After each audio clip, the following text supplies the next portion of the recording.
It is a grassroots movement that began on Wall Street and is spreading to other major markets. Now, organizers are planning an Occupy Vancouver event this weekend to press for political and economic change.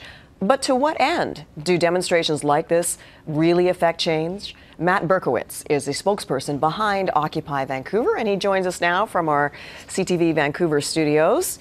Good afternoon, Mr. Berkowitz. Thank you for coming on. Hi, Jennifer. Thanks for having me on. Hi. I appreciate it. Not at all. Can you tell us what inspired you to put together an Occupy Vancouver event similar to the Occupy Wall Street movement? Well, the Vancouver event's just one of over 1,000 events all over the world now that was inspired, of course, from the original event in Wall Street. And, of course, the problems that plague our society today are not exempt in Vancouver. So that's where the inspiration was to organize an event right here in Vancouver. Okay, so what are you looking to change exactly? Basically, the whole point of this is to raise awareness about the fundamental problems that plague our society, from the social, economic, and political spheres to all the problems in society, the war, corruption, poverty, environmental destruction, and basically to open it up open up a platform for people to discuss the root causes of these problems and pose possible alternatives. Well, the criticism of the Wall Street movement, and it's been going on for a while now, is that it really offers no real solutions. Mm-hmm. How do you respond to that?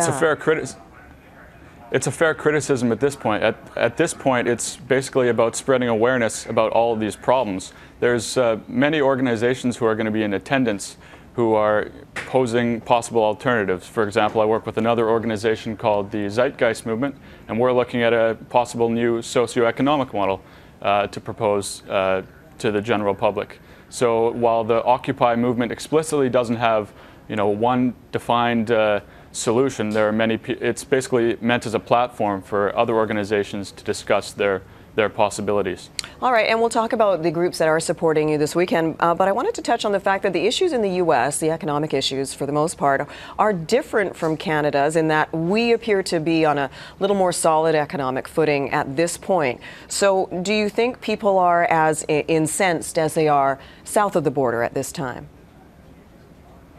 Perhaps not, but like I said, our broadest social problems, war, poverty, income inequality, environmental decline, these aren't exempt in Canada. And actually right now, income inequality is getting even greater at a faster rate in Canada than it is in the United States. The erosion of the middle class appears to be the greatest concern, if I'm not mistaken. Well, that's one of them. I wouldn't single it out as the greatest, maybe, but it's certainly a major one. Okay. What kind of support are you expecting to see this weekend? You do have some big labor organizations behind you. Tell us about that. Well, it originated from Facebook, from a Facebook event, and there are thousands of people on that. We had an event last Saturday at W2, which there were about 300 or 400 people in attendance to that. So I think it's safe to predict that there will be thousands for this, and who knows how long it'll last. It's really just October 15th that it's going to start and continue on indefinitely from there. All right. Well, Vancouver, as you well know, is still living in the shadow of the Stanley Cup riots. Are you concerned about crowd control issues and what is being done to ensure that things stay calm there on Saturday? I'd make a couple of distinctions. The Stanley Cup riots didn't really have a social purpose other than, it seems, destruction.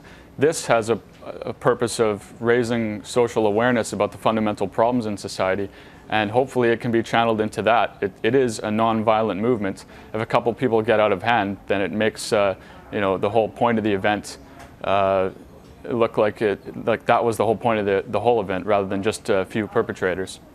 Matt Berkowitz, thank you for your time. Occupy Vancouver taking place October 15th. Thank you.